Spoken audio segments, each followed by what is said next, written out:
Baik, selamat siang. Assalamualaikum warahmatullahi wabarakatuh. Salam sehat dan sejahtera bagi kita semua. Alhamdulillah kita ketemu lagi ya pada siang hari ini untuk kita bersama-sama membahas kuliah pondasi yang rencananya pada hari ini kita akan membahas atau melanjutkan ke bab berikutnya, yaitu tentang turab. Jadi kalian bisa lihat di bukunya ya. Mudah-mudahan kalian sudah siap dengan buku pondasinya. Ya, saya harap seperti itu. Jangan sampai nanti ada yang saya keluarkan dari ruang Zoom ini atau Google Meet ini karena tidak memegang buku pondasinya ya. Gitu. Jadi tolong disiapkan buku pondasinya karena kita sekarang mau lanjut ke materi berikutnya, yaitu tentang turab. Di mana turab ini adalah bab terakhir dari buku pondasi kita yang kita bahas selama 2 semester, dari semester berapa? Semester 4 dan kemudian ini di semester 5, begitu ya. Mungkin saya lanjut aja atau saya mulai saja ya. Saya akan share screen saya ya.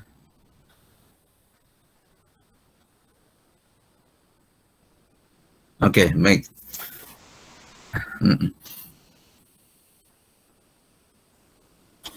Nah, saya sedikit ingin menyampaikan dulu bahwa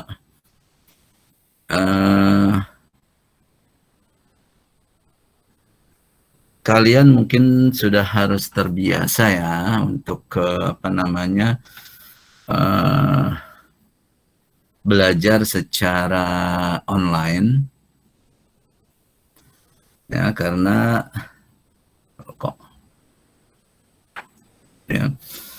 secara online karena sekarang udah di era digital ini atau teknologi digital ini, sepertinya pembelajaran secara online itu akan lebih banyak kita gunakan dalam rangka efektivitas dan efisiensi ya kegiatan pembelajaran kita.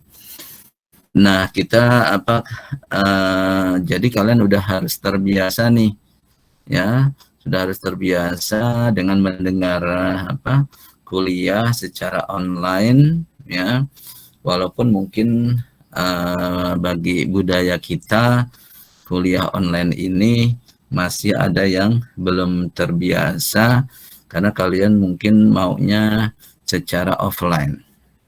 Tapi di lain sisi bahwa perguruan tinggi di luar negeri ya itu sudah mengembangkan pendidikan online ya, sampai-sampai di Harvard University saja yang terkenal di dunia ya, itu sudah melaksanakan sistem pembelajaran online, sehingga kalian pun nanti kalau udah selesai dari PNJ, kalau mau langsung daftar ke Harvard University, kalian nggak perlu mahal-mahal harus ke sana ya, kalian bisa dapat bisa belajar secara online, ada programnya secara online ya. Nah, oleh karena itu yang saya sampaikan bahwa ke depan namanya pembelajaran online ini sudah akan menjadi suatu tren ya, yang harus mau nggak mau yang harus kalian lalui ya atau biasakan. Namun kita di Politeknik Negeri Jakarta ya, atau di pendidikan vokasi, kita ada karakteristik keunggulan kita adalah praktek. Nah, praktek ini ya yang masih kita pertahankan, kita akan lakukan secara offline, begitu ya. Jadi kalau nanti di semester depan pandemi sudah berkurang ya, itu kita sudah bisa melaksanakan proses pembelajaran praktek itu bisa secara offline ya, karena kalau pelajaran praktek secara online itu nanti capaian pembelajarannya tidak akan tercapai, ya, tidak akan sesuai dengan apa yang kita harapkan. Tapi di lain sisi kalau untuk mata kuliah teori, ya, itu akan kita tetap berlakukan secara online. Namun ya kita masih membolehkan dosen untuk melaksanakan secara offline, ya, tapi maksimum hanya 25%, begitu, ya. Jadi sekarang dibalik, ya. Kalau sekarang justru untuk mata kuliah teori, ya, itu kita wajibkan untuk secara online, tapi kalau mau secara offline itu maksimum 25% dari jumlah pertemuan, ya. Itu yang akan kita berlakukan nanti mulai semester depan. Nah, kalau belajar secara online di sini juga mendidik kalian, ya, mendidik kalian dan bisa melatih motivasi kalian, ya. Kenapa saya katakan bisa memotivasi kalian? Karena kalian kalau secara offline, ya, kalian kalau misalkan tidak mendengarkan apa yang disampaikan oleh dosennya, ya, kalian akan cepat ketahuan malah, ya, apakah ngantuk atau apa gitu kan, itu bisa ditegur oleh dosennya, ya, atau motivasinya lagi berkurang gitu yang akhirnya tidak memperhatikan, itu juga bisa ketahuan oleh dosennya dan akan ditegur. Tapi kalau secara online di sini kalian bisa tidak terlihat bahwa apakah kalian memang memperhatikan, ya, atau kalian memperhatikan yang lain. Nah, itu dosen tidak bisa menjamin itu. Nah, disinilah dituntut motivasi, ya, yang tinggi dari kalian untuk bisa memahami mata kuliah tersebut atau mendengarkan mata kuliah tersebut. Nah, sehingga akhirnya itu lari-larinya adalah tergantung daripada motivasi kalian, ya. Hasilnya juga nanti tergantung pada motivasi kalian itu sendiri, begitu, ya. Sehingga fungsi dosen di sini akhirnya tidak bisa menentukan, ya, hasil pembelajaran itu kecuali motivasi kalian untuk benar-benar mendengarkan atau serius dalam mendengarkan kuliah di masing-masing mata kuliahnya atau masing-masing dosen, begitu, ya. Nah, itu aja yang perlu kalian ketahui, ya, karena ini sangat penting sekali ke depannya, ya, dalam proses pembelajaran kita.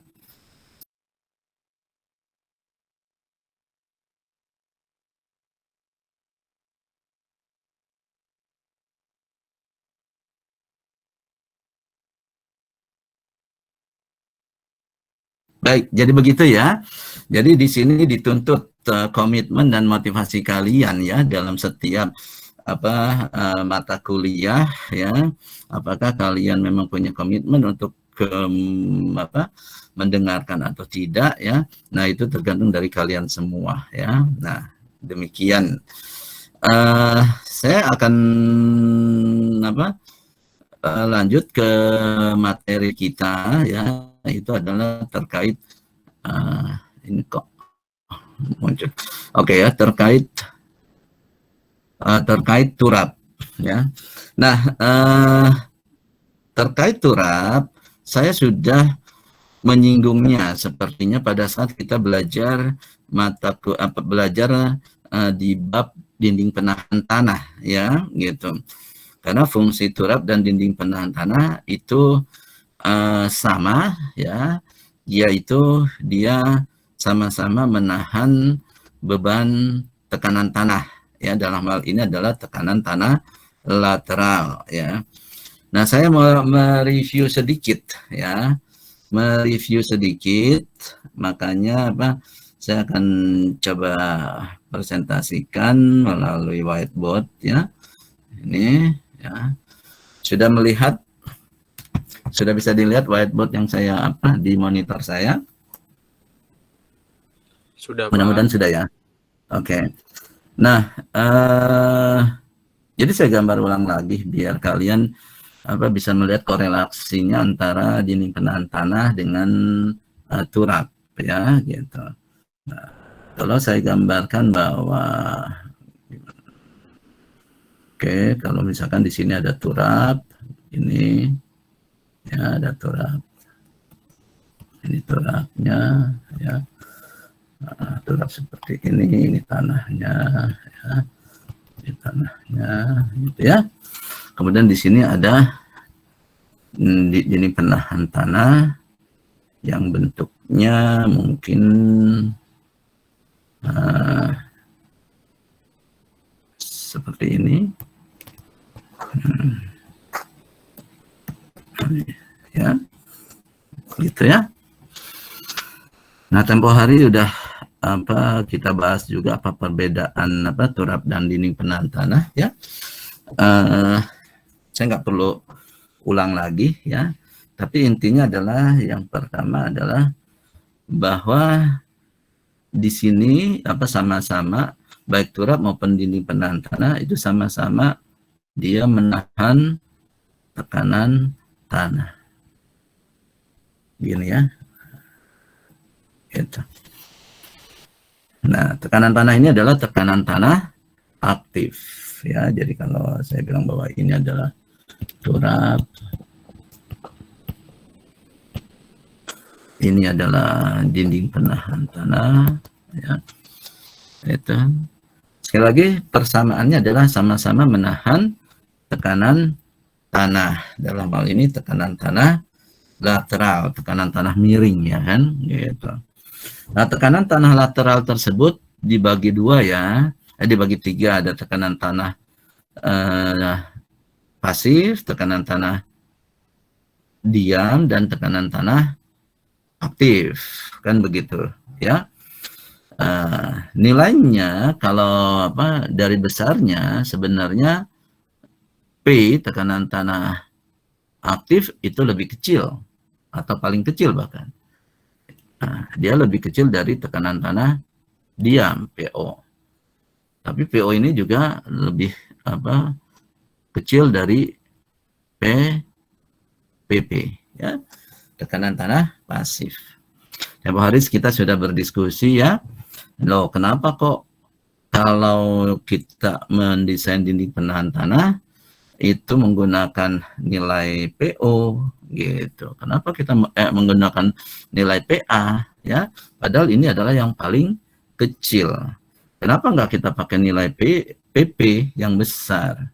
Ya, yaitu karena kan tekanan tanah ini adalah berfungsi sebagai beban yang harus ditahan oleh dinding penahan tanah atau oleh turap. Tapi pertanyaannya adalah kenapa kok kita sebagai beban kita ambil yang paling kecil, bukan ambil yang paling besar. Nah, karena apa? Karena sifat dari tekanan tanah lateral tersebut. Ya. Nah, sifatnya tekanan tanah aktif itu ya, atau gini, tekanan tanah pasif ya, ini terjadi kalau dia itu ditekan. Kalau nggak ditekan, tekanan tanah pasif nggak muncul, ya, gitu. Nah, kalau tekanan tanah diam, ya, itu tanah tersebut, ya, itu tidak menerima apapun, ya, tidak ada tekanan dan tidak ada juga tanah itu menekan, ya, jadi dia tidak ditekan dan juga tidak menekan. Begitu. Tapi tekanan tanah aktif ini bekerja apabila tanah ini mendorong atau menekan. Mendorong atau menekan sesuatu. Nah, bagaimana mekanismenya kok? Kenapa kok dinding penahan tanah atau turap ini kita menggunakan PA gitu kan? Karena lihat di sini kalau kita punya kondisi kayak gini kan, ini tadi kan bahwa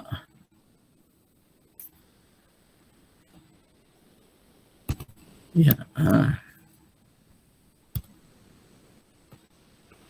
ya gini kan, kalau tanah ini kita biarkan seperti ini tanpa dinding atau tanpa turap, ya, otomatis tanah ini kan akan longsor bergerak kemari kan. Nah, bergerak kemari ini artinya adalah tanah ini adalah mendorong. Nah, makanya yang mendorong ini, yang bekerja itu adalah tekanan tanah PA. Ya, tekanan tanah aktif, bukan tekanan tanah pasif. Nah, kita mendesain dinding penahan tanah di sini, ya kan, itu atau turap, pada intinya kan untuk menahan beban ini kan, yang tidak lain adalah PA, begitu.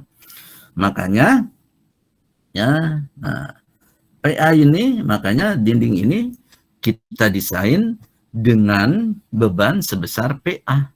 Nah, sekali lagi ya, bukan sebesar PP. Begitu. Nah, PA ini ya, itu bekerjanya ya, itu miring dia. Nah, begini. Ya. Nah, jadi PA itu bekerjanya miring. Ya, di sini akan menghasilkan resultan ya, resultan gayanya ya. Ini oke. Ya, menghasilkan resultan gayanya itu adalah ini dia.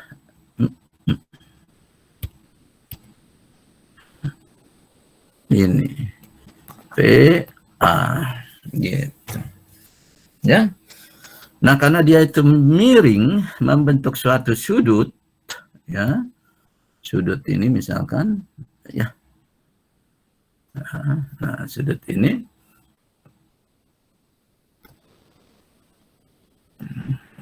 ada sudutnya kan ya. Membentuk suatu sudut di sini. Itu sehingga PA ini bisa kita uraikan menjadi apa? Menjadi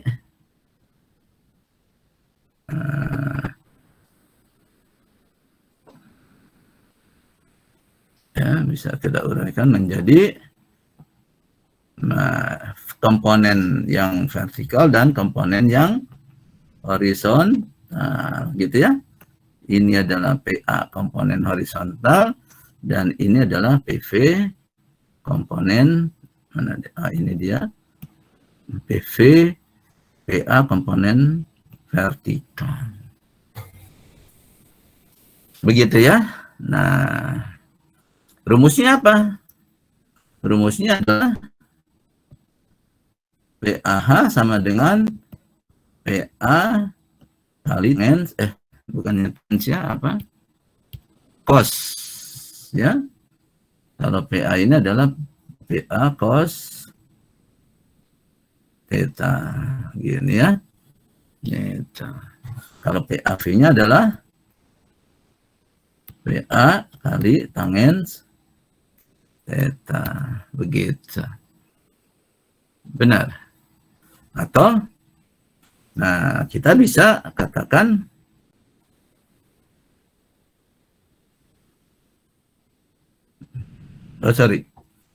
kalau terhadap PH ini adalah, kalau ini cos, ininya adalah sinus, ya, sinus theta.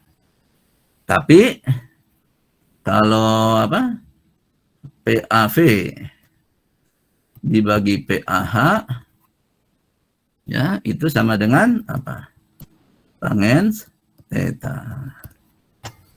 Gitu. Kalau ini saya turunkan menjadi PAV sama dengan PAH kali tangens theta. Nah, ya, gitu. Kita bisa, ya, kalau tadi kita menggambarkannya adalah miring karena kita mau mencari PA, berarti kita untuk memudahkan kita langsung mencari PAH saja. Itu. Makanya di sini saya gambarkan ini yang tadinya miring, ini saya gambarkan lurus. Ya. Nah, jadi saya gambarkan mendatar horizontal seperti ini, ya. Nah, ini menimbulkan apa resultannya ya. Nah, ini bukannya PA tapi adalah PAH. Udah gitu ya. Jadi resultannya adalah PAH.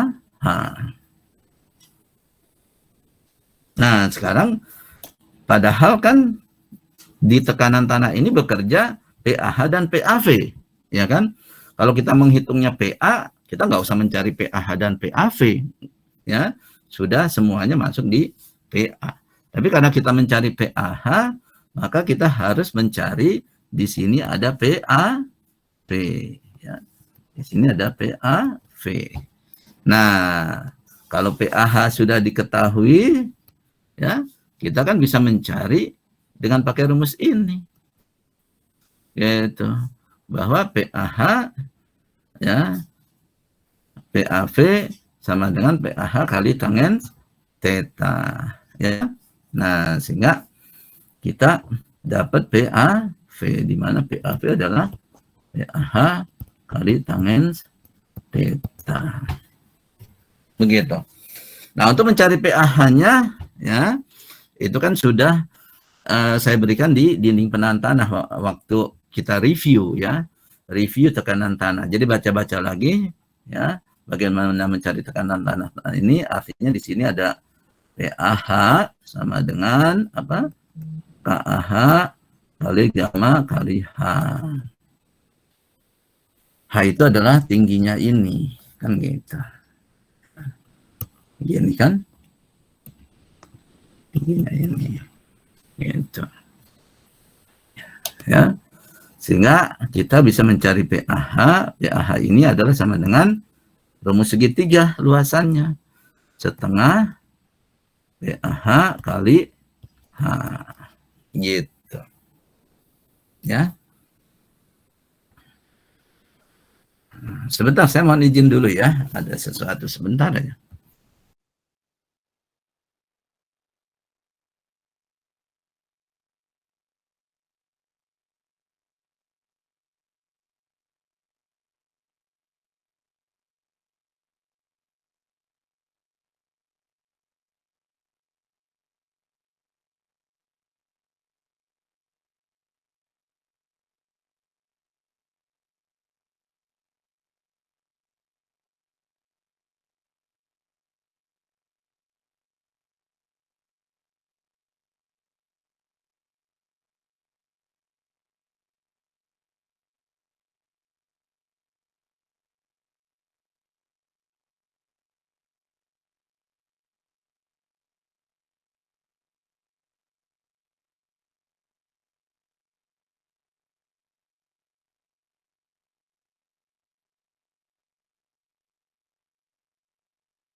Baik, saya lanjutkan lagi ya. Jadi kembali kemari ya. Jadi begitu ya, bahwa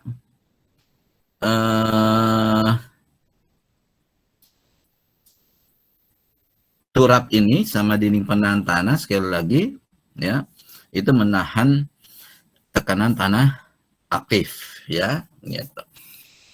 Nah, sama dengan yang di dinding penahan tanah ini juga sama ya. Dinding penahan tanah kalau misalkan saya gambarkan ini juga begini ya. Jadi perhitungan tekanan tanahnya sama ya gitu.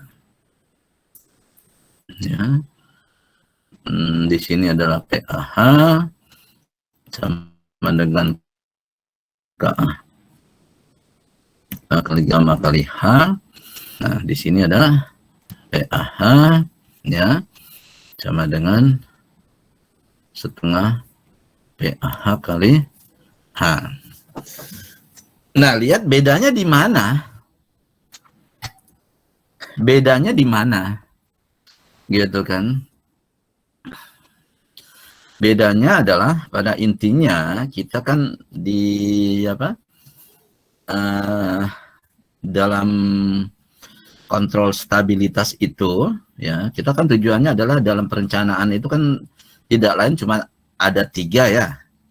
Jadi dalam perencanaan fondasi atau konstruksi fondasi, nah sekarang kita mengimplementasikannya ke perencanaan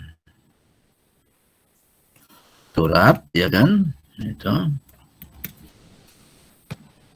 ya, itu ada 3 kan. Satu adalah masalah stabilitas ya, kontrol stabilitas, oke. Stabilitas di mana kita secara umum kontrol stabilitas itu adalah apa? Guling,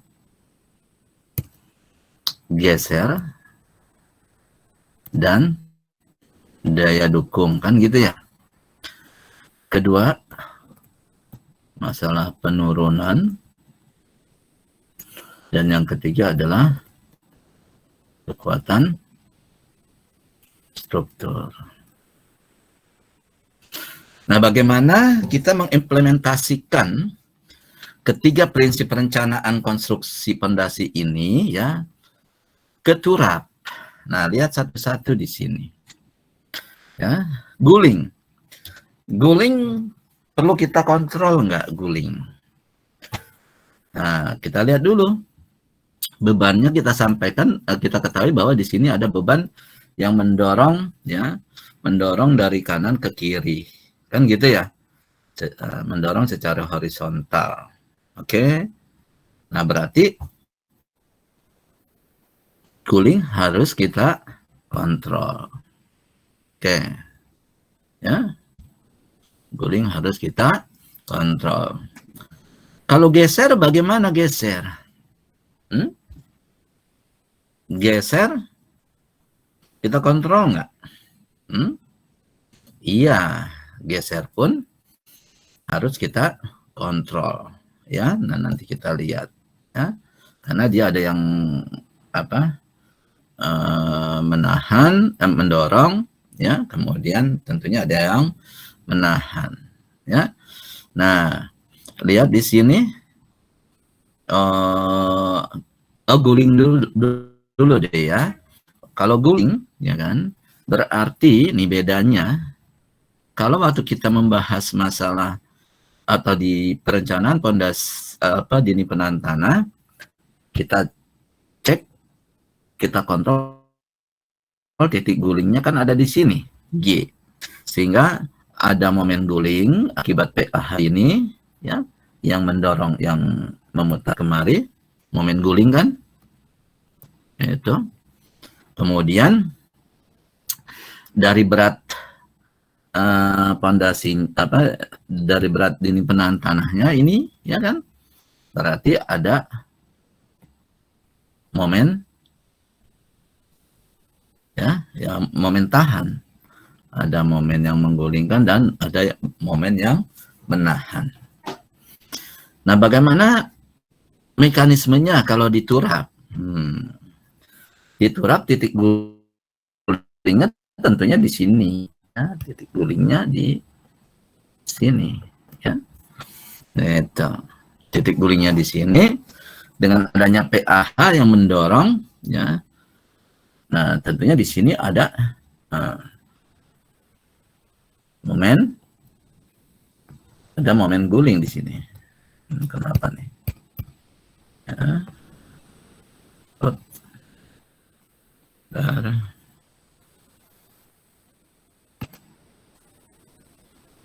Ya, ada momen guling kan gitu ya. Ya, akibat dari PAH. Kalau PAV ada enggak? Enggak ada PAV. Dia itu titik tangkapnya ada. Ya, PAV ini bekerjanya di titik G kan intinya.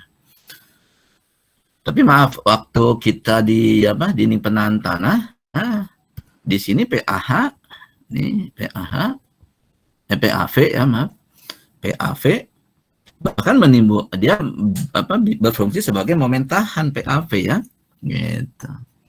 Ya biar kalian lihat di sini, berarti yang mendorong itu cuma PAH. Nah, tapi yang menahan itu adalah PAV, malah menahan dia, ya. Sedangkan plus dengan berat dinding, gitu. Jadi kalian bisa lihat di sini, ya, pada saat kontrol guling, yang menahan momen guling, ya, itu adalah berat sendiri, ya, dan ada bagian dari tekanan tanah itu yang berupa PAV, begitu. Nah kalau di sini nih, ya, momen gulingnya ditahan oleh siapa? Kalau di turap, ya, karena dia nggak punya berat sendiri, ya, dan berat sendiri ini turap ini bekerjanya juga di titik putar itu, di G-nya atau titik gulingnya, ya. Nah disinilah bedanya perhitungan antara turap dengan mekanisme penyaluran beban atau mekanisme yang membuat bangunan itu stabil atau konstruksi ini stabil. Nah, beda kan ya. Kalau di penahan tanah yang membuat stabil itu adalah ya tadi interaksi antara adanya beban beban dari dinding itu. Kalau di sini apa? Kalau di turap itu yang menjadi yang menahannya, momen gulingnya, momen sebagai momen tahannya itu tidak lain adalah tekanan tanah pasif. Nah, di sebelah kiri ini ada tekanan tanah pasif. Nah, kalau saya ini adalah ininya, ini PPH. Nah, kita sekali lagi kita bekerjanya atau menghitungnya ya itu dengan PPH. Nah, kalau tekanan tanah pasif ya, PPH ini ya, itu nanti akan menimbulkan PPV, tapi PPV ini adalah ininya ke atas. Ya, karena PP itu miringnya adalah demikian, ya. Ya, ini kalau misalkan tadi kan ya, kalau di turap ini PA itu miringnya begini, ya. Tapi kalau PPV begini, ya, emang kalau itu kan ini, nah dia ini itu begini, nah gitu. Sebenarnya dia resultannya begini, PP, sehingga kalau kita uraikan menjadi PPV dan PPH kan gitu ya, bisa kalian lihat ya. Nah sehingga tadi dari aspek guling ya, yang menahan momen guling ini ya itu adalah PPH nih ya, gitu, PPH ya, karena dia punya jarak terhadap titik guling gitu. Oke. Nah lanjut lagi, nah, bagaimana dengan geser? Nah tadi udah saya sampaikan bahwa geser juga harus kita hitung ya, yaitu karena PAH ya itu nanti dilawan oleh PPV Ha, begitu ya. Gitu. Nah, kalau daya dukung bagaimana? Daya dukung nggak ada di sini. Kenapa? Gitu. Karena di turap ya, ini telapaknya ya, ini relatif kecil ya. Beda kalau kita punya dinding penahan tanah. Nah, dinding penahan tanah di sini ya kan ada cukup besar sehingga dia itu akan menerima beban ya vertikal. Nah, beban vertikal ini yang menimbulkan beban apa ke tanah dasar yang kita sebut atau harus dilawan dengan daya dukung tanah itu. Makanya harus kita kontrol daya dukungnya. Ya. Nah, kalau di turap nggak ada. Ya. Kalau di turap tidak ada. Gitu. Kemudian kriteria yang berikutnya adalah masalah penurunan bagaimana. Ya, masalah penurunan ya, untuk dinding penahan tanah maupun turap ini nggak perlu kita perhitungkan. Ya, gitu. Karena beban vertikalnya ya, itu pada umumnya adalah kecil ya, sehingga masalah penurunan tidak diperlukan. Begitu. Oke. Nah, kalau kekuatan struktur bagaimana? Nah, kekuatan struktur ya diperlukan di sini, baik untuk dinding penahan tanah maupun turap. Apalagi turap yang dindingnya itu relatif langsing, ya, berarti harus ada penguatan di sini, ya, di dalam dinding turap tersebut, ya. Atau kalau kita pakai baja, ya, berarti bajanya harus kuat untuk menahan, ya tadi, ya, beban-beban yang bekerja di turap tersebut, ya. Nah, di dinding penahan juga sama, ya. Kemarin kita udah hitung, ya. Kalau dindingnya itu dari beton, ya kan, tentunya kita harus membuat tulangan. Jadi kekuatan strukturnya harus kita kontrol, kan begitu ya. Nah,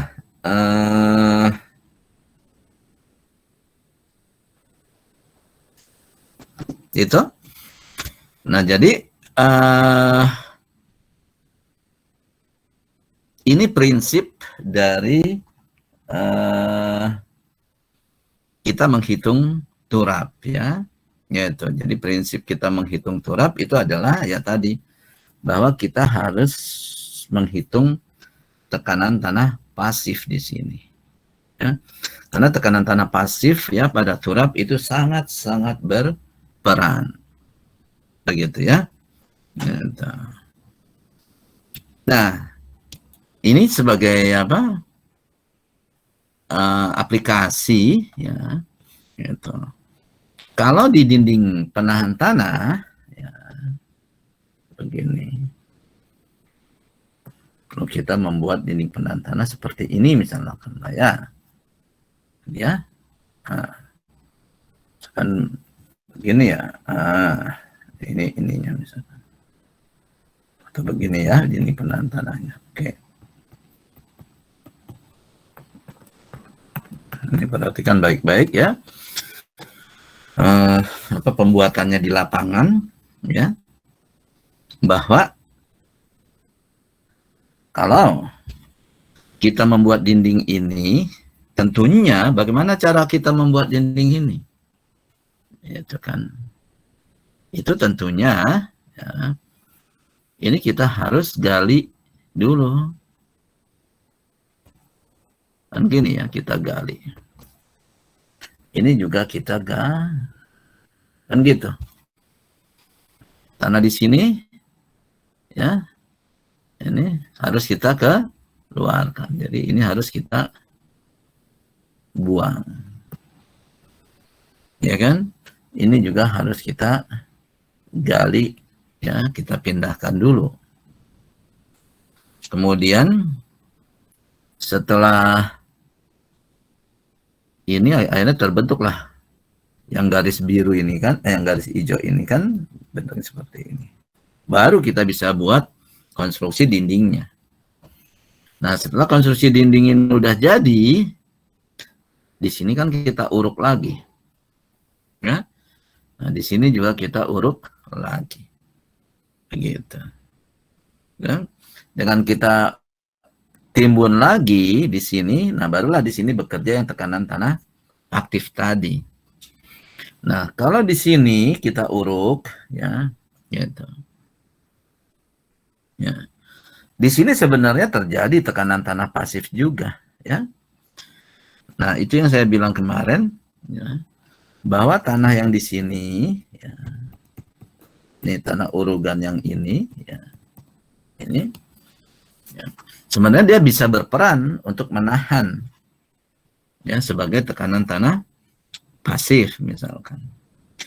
Nah, cuma kalian harus yakin bahwa tanah di sini ini harus padat, ya, ya, tanah timbunan di sini ini harus padat. Kalau tidak padat, ya, kalian mengatakan bahwa di sini ya timbul tekanan tanah pasif yang kalian hitung bisa melawan, ya kan? Tapi kenyataannya tekanan tanah pasif ini timbul, ya, apabila tanah di sini ini padat. Tapi kalau dia tidak padat, begitu didorong oleh tekanan tanah aktif, ya kan? Nah, baru di sini akan mengalami pemadatan dulu, ya. Baru kalau ini mengalami didorong akhirnya di sini menjadi padat tanah timbunannya, ya. Barulah keluar tekanan tanah pasif. Nah, tapi kondisi tersebut kan terlambat. Seakan-akan tekanan tanah pasif ini seperti pahlawan kesiangan, terlambat karena dinding ini sudah mulai bergerak terlebih dahulu. Ya. Nah, oleh karena itu, karena kita tidak yakin ini, ya, nah, pernah saya sarankan bahwa, ya, tekanan tanah pasif ini harus dihilangkan, ya, supaya kalian lebih aman. Karena kita tidak yakin, kita yang merencanakan, kemudian pada saat pelaksanaan kita bukan pengawasnya, ya, sehingga nanti pengawas ini kalau dia tidak memperhatikan masalah kepadatan di tanah timbunan ini, ya, akibatnya yang tadi saya sampaikan. Kalau kalian hitung di sini ada yang menahan tekanan tanah pasif, tapi nyatanya di sini tidak ada, akhirnya akan roboh atau akan runtuh dinding ini, ya. Tapi bagaimana dengan turap, ya? Bagaimana dengan turap, ya? Kalau turap pelaksanaannya adalah seperti ini, ya. Kalau turap itu pelaksanaannya, ya, kalau awalnya tanah itu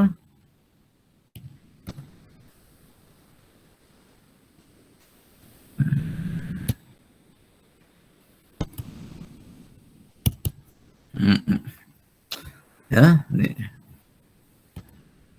Jadi kalau gini, kalau turap kan tanahnya awalnya gini misalkan. Kita mau buat basement begitu kan, menggali tanah, ya. Kita nggak menggali tanahnya, ya. Nah, kita ada beberapa metode kalau tanah itu adalah kalau kita mau menggunakan turap baja, ya, berarti kita panjangkan turap baja ini masuk ke dalam, begitu kan? Benar kan? Nih, kalau ini misalkan turapnya, ya, baru kita gali layer by layer, ya, sampailah misalkan di sini. Nah, ya, akan sampai di sini.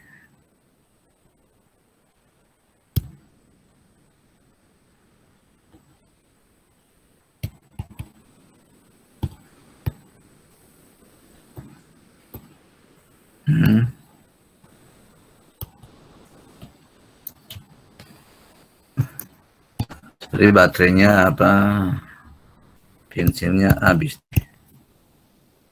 Oke.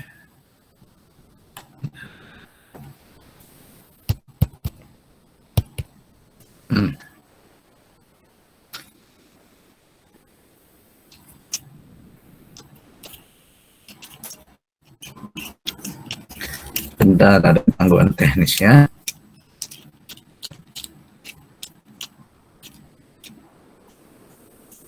Stylusnya sepertinya, oke. Ya, jadi kita gali misalkan sampai di sini, ya, nah gitu, ya. Ini hilang, nah, jadi bentuknya nanti seperti ini, ya. Itu, ini turapnya seperti ini, ya. Nah, kalau kondisinya seperti ini, kita akan yakin bahwa tanah yang di sini nih, ya, ini masih tetap padat karena masih tanah asli kan, nggak kita apa-apakan kan. Sehingga tanah inilah yang nanti akan bisa kita harapkan menahan, karena di sini akan timbul PP H, kan gitu. Ya. Ya. Ya, nah, jadi gitu ya. Jadi jangan apa, harus dipahami bahwa kalau kita dengan turap, ya, adalah seperti ini. Sama halnya juga, kalau kalian lihat bahwa ada tembok atau dinding yang digali di dalam, itu sebenarnya bukan dinding penahan tanah, tapi itu adalah jenisnya adalah sebagai turap. Begitu. Yang misalkan, nah saya gambarkan lagi, misalkan di sini ya. Yes. Misalkan gini. Ini awalnya gini ya. Gitu. Kemudian kita ceritanya mau buat dinding turap di sini. Nah, jadi bukan dinding penahan tanah nih. Ya, definisinya ya. Ini adalah dinding turap. Nah, kalian ya, yang dikenal yang lebih dikenal dengan yang namanya dinding diafragma ya. Nah, seperti ini adalah dibor dulu nih. Dibor, digali ya, ambil tanahnya dikeluarkan.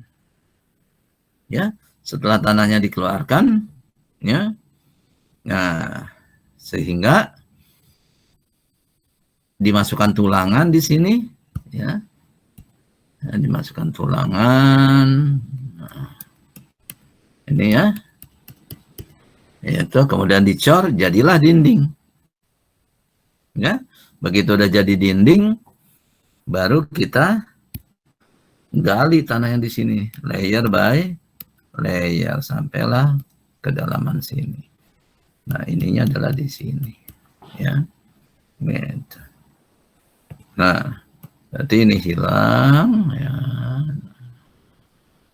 Ya, ya. Nah, dapatlah kita seperti ini. Nah, ini juga di sini tentunya ada tekanan tanah pasifnya. Gitu. Ya. Nah, jadi kalau kalian lihat dinding-dinding basement itu bisa jadi prinsipnya adalah prinsipnya mungkin bisa turap atau bisa juga dinding penahan tanah. Begitu. Tergantung daripada tadi ya, konstruksi metode pembuatannya. Begitu ya. Nah, jadi kalau dari pemahaman semua ini ya, kalau kita mau mendefinisikan turap ya, gitu. Jangan ada lagi yang mengatakan bahwa turap adalah konstruksi semi permanen untuk menahan tanah dari kelongsoran. Nah, jangan itu. Kata-kata semi permanen itu salah. Ya, karena turap juga bisa dibuat permanen. Oke? Gitu. Ya. Nah, jadi turap itu intinya adalah itu adalah konstruksi penahan tanah, benar ya. Itu konstruksi penahan tanah yang kalau menurut saya adalah turap itu adalah konstruksi penahan tanah yang kestabilannya ya mengandalkan atau dilakukan oleh tekanan tanah pasif, ya, itu, atau beban tanah yang bekerjanya ditahan oleh tekanan tanah pasif. Tapi kalau dinding penahan tanah itu adalah konstruksi penahan tanah yang kestabilannya ditahan oleh berat itu sendiri, ya, atau berat dinding. Tapi kalau turap yang kestabilannya ditahan oleh, ya, oleh tekanan tanah pasif. Begitu ya. Jadi paham ya perbedaannya. Jadi sekali lagi jangan ada, saya ingatkan, jangan ada yang punya pemahaman bahwa turap itu ya hanya untuk permanen, apa semi permanen, tapi dia untuk bisa permanen dan apa semi permanen. Kalau dinding penahan tanah, apakah dia itu bisa semi permanen? Bisa aja ya, tapi bongkarnya susah, makanya secara teknis dan ekonomis ya nggak bisa juga sih gitu kan, karena tidak secara teknis ya, bukannya tidak memungkinkan, secara teknis sih bisa yang namanya bongkar ya gitu. Nah tapi dari sisi efisiensi ya ekonomisnya itu nggak ekonomis. Nah oleh karena itu dibalik pernyataannya ya bahwa untuk bangunan semi permanen, konstruksi penahan tanah yang semi permanen biasanya digunakan turap, begitu ya. Jadi jangan dibalik bahwa turap ini adalah ya yang selalu semi permanen, tidak ya. Jadi turap bisa digunakan untuk semi permanen dan juga untuk permanen, seperti yang contohnya yang ini ya, yang tadi saya jelaskan ya. Ini bisa untuk basement, bisa untuk underpass ya gitu ya. Jadi kalau kalian lihat, kalian jalan di underpass gitu kan, nah itu nggak kelihatan apakah dia itu konstruksinya turap atau konstruksinya dinding penahan tanah, begitu ya. Nah, sehingga kalian paham apa itu turap. Nah kemudian kalian ada jenis-jenis turap ya. Nah jenis turap itu ya kalian bisa lihat di buku ya. Itu ada beberapa jenis turap yang mungkin bisa kalian lebih perdalam lagi pemahaman kalian ya. Itu bisa browsing ya di internet ya. Nah, yang jenis turap ini yang paling sederhana itu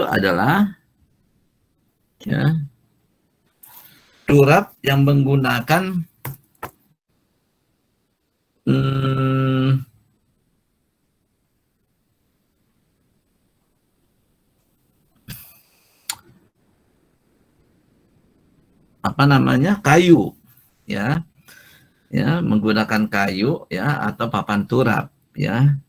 Nah sebenarnya kalau saya katakan ya, kalau dari jenis turap, dari konstruksinya ya, itu bisa dibedakan menjadi dua sebenarnya ya. Yang pertama adalah, lihat di sini ya,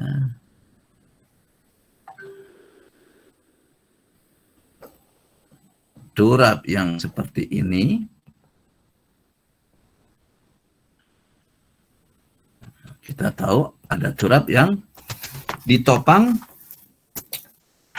itu satu sama lain begini. Nah gitu ya, kalau ini adalah tanahnya ya gitu.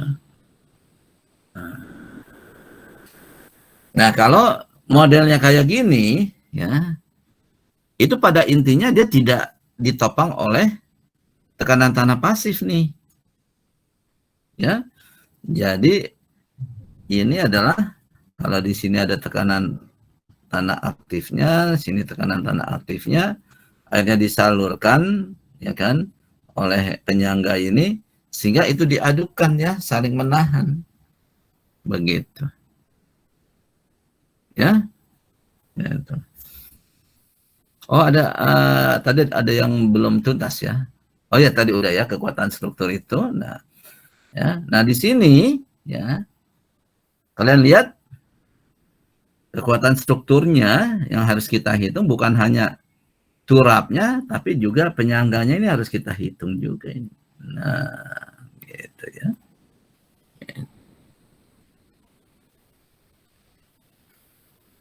Oke. Ya, seperti ini. Tapi yang saya ceritakan tadi adalah tipe yang dia hanya pada satu sisi yang ini. Ya, jadi ya, kalau ini adalah turapnya ya, kayak gini ya, tekanan tanahnya gini ya. Ini hanya satu sisi. Ya. Nah, ini baru ditahan oleh tekanan tanah pasif ya. Jadi tekanan tanah aktifnya ditahan oleh tekanan tanah PA-nya ditahan oleh PPH. PAH. Kan gitu ya? Nah, ada tambahannya. Kalian lihat kan? Berarti kekuatan turap itu hanya ditentukan oleh kedalaman turap ini. Nah, yang disebut kedalaman turap adalah ini dia. Ya. Jadi yang disebut kedalaman turap ini dia. Ya. Nih ya, ini. Ya, dipengaruhi oleh kedalaman turap ini nih, Z. Ya. Gitu. Ya. Nah, jadi artinya apa? Kalau beda tinggi tanah ini, ya, beda tinggi tanah ini, saya sebut H-nya, besar, ya, berarti kita butuh Z yang besar. Kan gitu ya. Nah, kalau Z ini terlalu besar dan kita nilai tidak ekonomis atau dari teknis juga nggak memungkinkan sampai beberapa meter gitu kan, kita bisa memperkecil Z ini dengan bantuan ya, kita buat di sini adalah jangka. Ya, gitu. Artinya adalah tadi selain ditahan oleh PPH, PAH ini, tapi ditahan juga oleh gaya jangkar. Ini dia yang kita sebut sebagai S. Ya, gitu. Sehingga turap ini ya, kalau berdasarkan metode perhitungannya ya, atau apa ya apa cara menghitungnya ya, kita bisa kita bagi menjadi satu. Ini adalah turap dengan penopang istilahnya ya. Kedua, ini dia turap cantilever ya. Lihat cantilever ini kan seperti cantilever ya. Di sininya terjepit ya kan, di sininya ya didorong gini kan, di sini menerima beban ya. Jadi kalau saya ini kan seperti mekteknya adalah seperti ini ya. Nah, ini kan cantilever ya, balok cantilever ya. Gitu. Kalian putar ininya, biasanya kalian kan ininya horizontal ya. Nah, ini saya buat vertikal, tapi ini adalah memang apa perhitungannya. Nah, nanti seperti balok cantilever cantilever untuk perhitungan strukturnya tadi yang ketiga ya kan, poin yang ketiga. Nanti kita akan hitung. Kemudian yang ketiga ini adalah turap berjangkar. Oke. Turap berjangkar. Jadi ini adalah turap dengan penopang. Dengan penopang ya. Ini adalah turap cantilever ya. Dan ini adalah turap berjangkar. Nah, ini nanti akan kita pelajari ya bagaimana menghitungnya ya, 3 tipe turap ini ya ke depan ya. Yaitu kalian bisa saat ini kalian sudah bisa membedakan konstruksinya ya, bahwa ada 3 jenis turap ya, yaitu turap dengan penopang, turap cantilever, dan turap berjangkar. Begitu ya. Nah, kalau turap dinding turap nih ya, ya tadi kalau dari jenis konstruksinya bisa dari kayu, bisa dari baja ya, itu dari beton ya. Nah, bener kan ya, baterainya pennya low. Oke. Nah, itu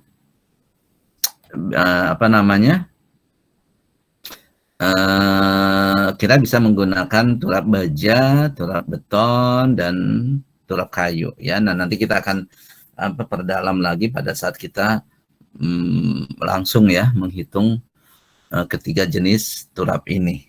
Begitu ya. Nah, itu jenis-jenis turapnya. Kemudian, nah prinsip dasar perhitungannya yang tadi saya sampaikan. Jadi prinsip dasar perhitungannya adalah tadi ya, bahwa kita mengandalkan dari PPH, gitu kan ya. Nah, prinsip perhitungannya ya tadi berarti kita di sini kan bilang ya, ada kontrol guling dan kontrol geser. Nah, oke, langsung aja deh. Ya, saya ambil contoh turap cantilever nih, gini ya.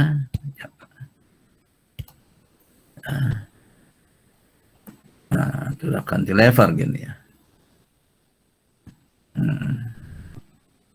Ya, bagaimana prinsip menghitungnya? Ya, gini. Di sini ya, yang diketahuinya itu hanya apa? Yang diketahuinya itu hanya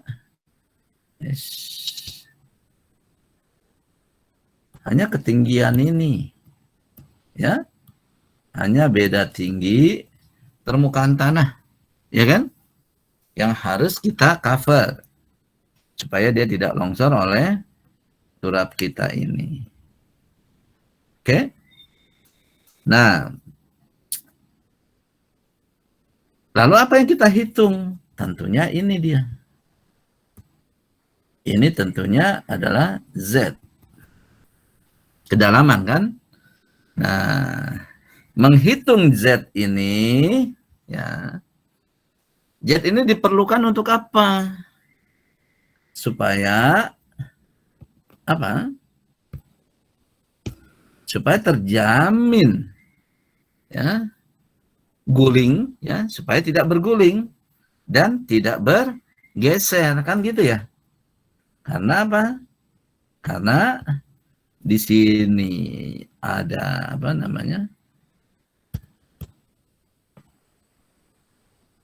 ada PA H yang menekan, di sini ada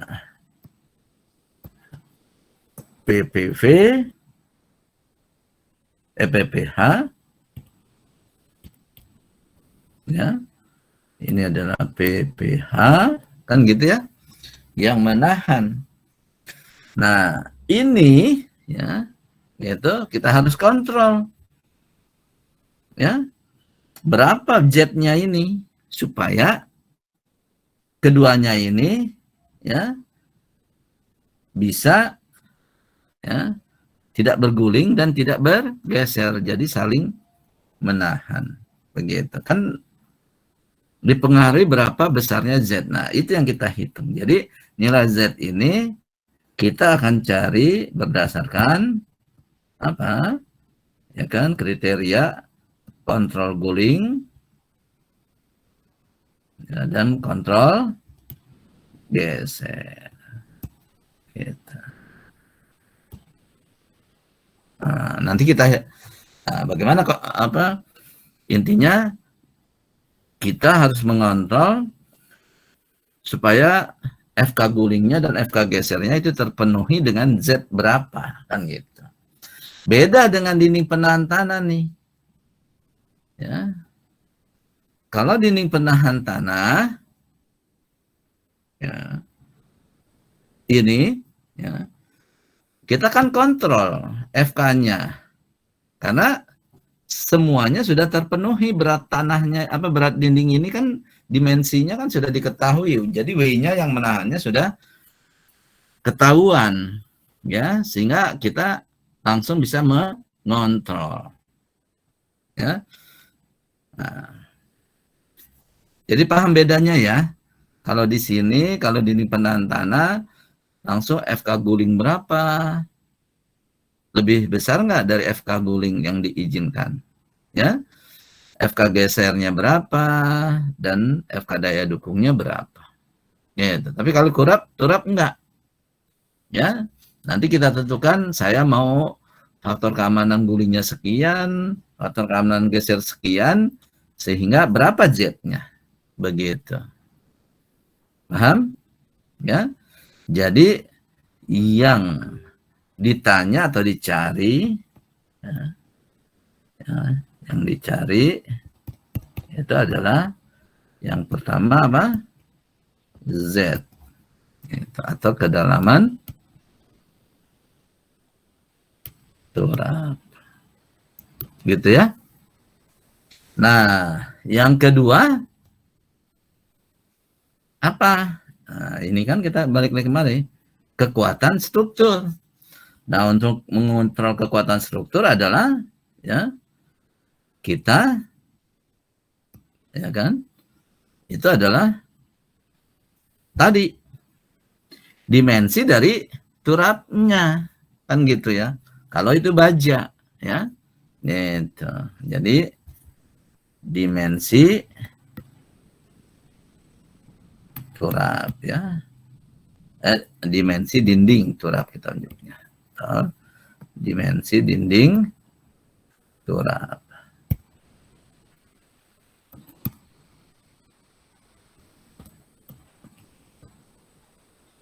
Gitu. Ya. Jadi tadi dimensi dinding turap ya berapa? Gitu. Ya. Gitu. Ya, nah ini yang apa namanya? Prinsip dari perhitungan itu adalah yang diketahuinya hanya ini. Ya, diketahui hanya ini. Ya, hanya haknya ya, dan parameter tanah tentunya ya. Gitu yang diketahuinya. Ya.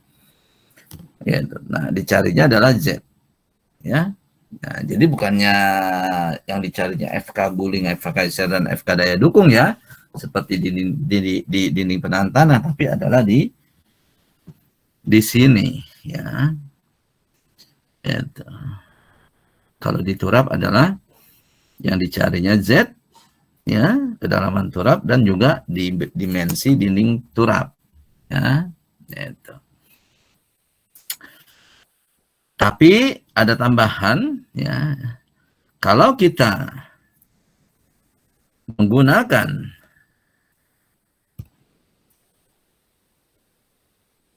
jangkar,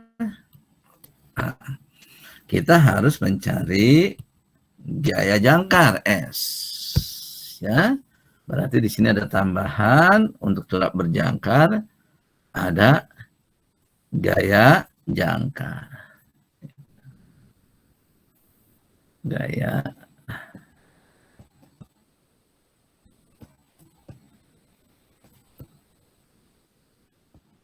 gitu ya, gaya jangkarnya. Oke. Nah, kalau gaya jangkar udah dapat, kalau kita mau mendesain dinding dengan, kalau untuk turapnya udah selesai di sini ya, tapi kalau kita punya turap berjangkar, kalau udah dapat gaya jangkar ya, itu kita harus menghitung ya, kita perencanaan jangkar. Nah, nanti kita akan belajar ya bagaimana mendesain jangkar ini ya. Karena jangkar ini ya, ini juga banyak tipenya ya. Banyak jenisnya. Ya kan, kalian udah belajar juga mungkin kan? Ada jangkar pratekan ya, ada jangkar beton ya. Dan nanti kita ini ya. Ini bab khusus sendiri nanti ya. Bab khusus sendiri ya, perencanaan jangkar gitu. Nah, jangkar ini bisa digunakan untuk diturap beton, bisa diturap baja juga bisa. Begitu ya.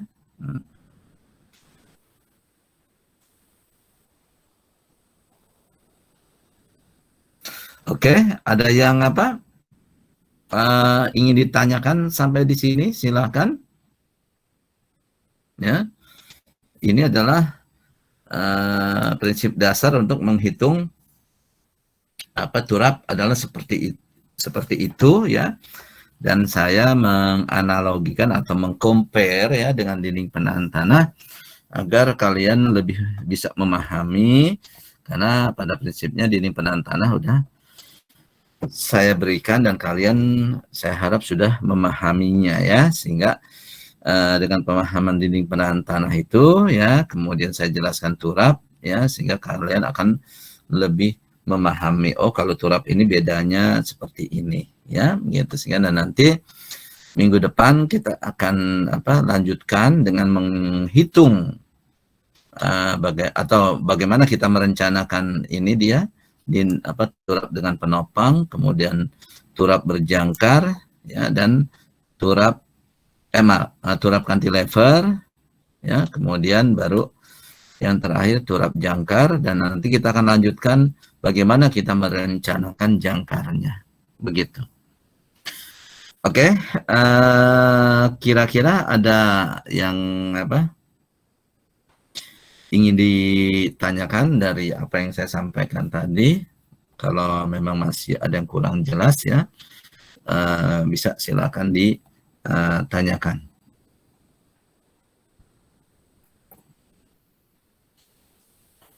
Gimana? Ada? Belum ada. Oke. Nah, baik. Kalau memang belum ada, ya,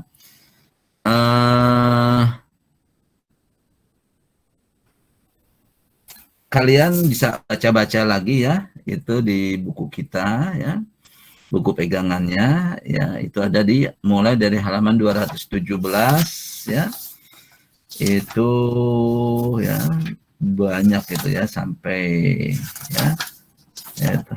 ya sampai 200 sekian lebih malah ya, 250 ya, tapi kalian silakan dibaca-baca lagi ya, sehingga nanti kalian akan lebih paham lagi.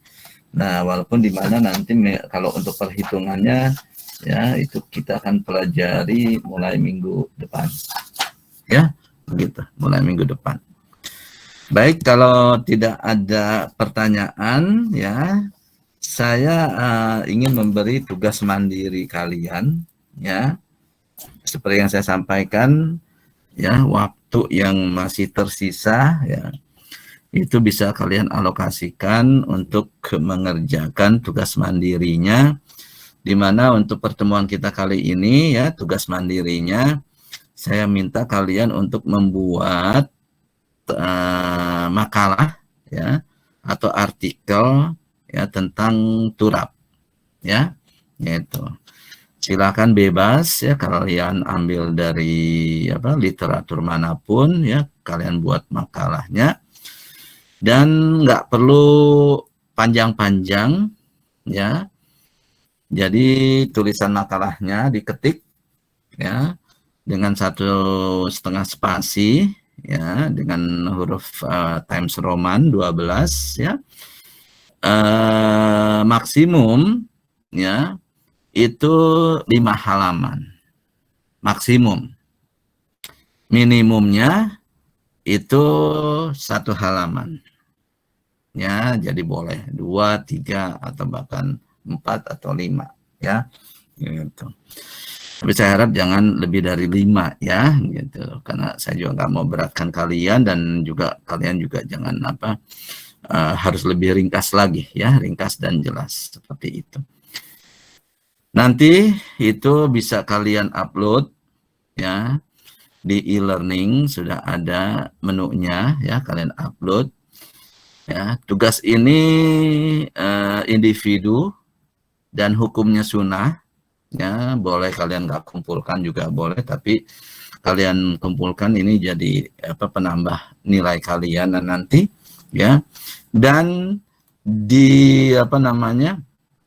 dikumpulkan paling lambat itu di minggu terakhir sebelum UTS, sebelum UAS ya. Nah, di situ disampaikan di hari Minggu tanggal 6 Januari ya, 6 Januari 2022 ya, masih lama ya, tahun depan ya, gitu. Jadi setahun lagi itu. Ya Hana ya, jadi masih setahun lagi gitu. Tapi hati-hati ya, setahun itu berjalan cepat ya, gitu. Artinya gitu kan. Jadi itu ya, nanti kalian tinggal upload aja di sana ya. Tapi sekali lagi ya, kalian udah belajar juga kan penulisan ilmiah ya, menulis makalah kan ya, gitu. Ada nggak pelajaran itu sekarang? Ada Pak, pas bahasa Indonesia. Iya, di bahasa Indonesia ya. Nah, jadi kaidah-kaidah penulisan makalah atau artikel ya, itu diperhatikan ya, supaya ini sebagai latihan kalian juga ya. Nanti kalian membuat tugas akhir, apalagi kalian program sarjana terapan ya. Sekarang sarjana terapan sudah wajib untuk mempublikasikannya ya di jurnal nasional begitu ya. Sehingga ini sebagai latihan kalian untuk bagaimana membuat suatu artikel atau makalah yang, atau juga nanti arahnya ke jurnal tadi, seperti itu ya. Mudah-mudahan bermanfaat untuk meningkatkan kompetensi kalian ya dengan kalian kerjakan ini. Jadi saya berharap walaupun ini sifatnya sunnah ya, nah alangkah baiknya semuanya juga mengerjakan ya, karena ini adalah baik untuk melatih kalian ya. Baik, saya rasa itu saja dari saya untuk pertemuan kita kali ini ya. Silakan gunakan waktu yang tersisa ya untuk mengerjakan tugas mandirinya ya, yang nanti tinggal di-upload. Nah, untuk itu saya tanya sekali lagi ya, untuk mengkonfirmasi apakah masih ada yang ingin ditanyakan atau tidak. Tidak, Saya hitung Pak. sampai 5, kalau memang tidak ada.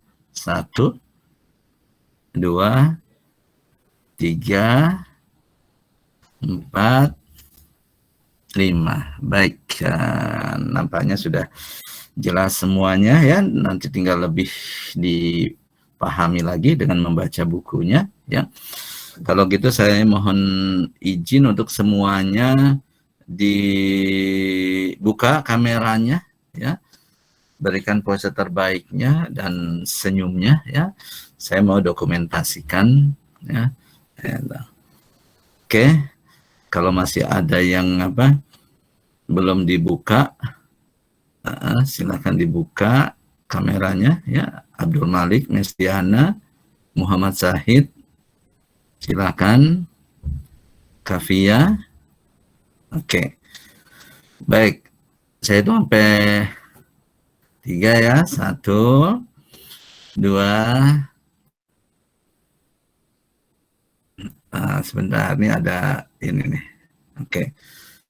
Sekali lagi, 1, 2, 3. Sekali lagi, 1, 2, 3. Oke.